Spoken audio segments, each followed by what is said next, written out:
పెమ్మసాని వారికి, గండికోటకి, కడప నేలకు ఉన్న అనుబంధాన్ని సమగ్రంగా వివరించారు. ఆ వ్యాఖ్యలు ప్రస్తుత కేంద్ర మంత్రి పెమ్మసాని చంద్రశేఖర్ గారి దృష్టికి వెళ్ళినట్లు మీకు ఏమైనా తెలుసా? తెలిసింటాయని అనుకుంటానా నేను. దాని విషయం అయితే నాకు పూర్తిగా తెలియదు.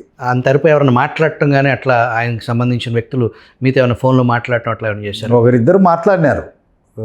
ఒకరిద్దరుగా చాలామంది ఫోన్లు చేశారు.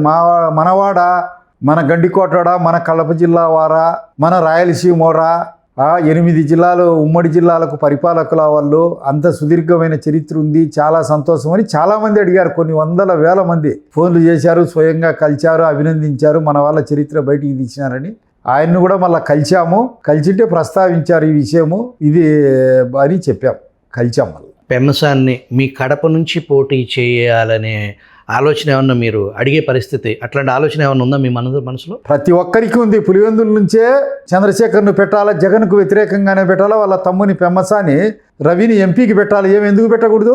మా కడప జిల్లా వాళ్ళు చిరస్మరణీయమైనటువంటి ప్రభువులు, ప్రజారంజకులైన ప్రభువులు. వీళ్ళ మాదిరి జగన్ మాదిరో, వాళ్ళ నాయనగారి మాదిరో కూనీలు చేసుకుంటా, వాళ్ళ చిన్నాయన్ని చేసుకుంటా బతకలే. ఒక రాజాది రాజులుగా, ప్రజారంజకమైన ప్రభువులుగా బతికినారు. ఎందుకు పెట్టకూడదు వాళ్ళను? సుదీర్ఘమైన చరిత్ర ఉంది, ప్రాచీనమైన చరిత్ర ఉంది, ప్రజారంజకమైన ప్రభువులు.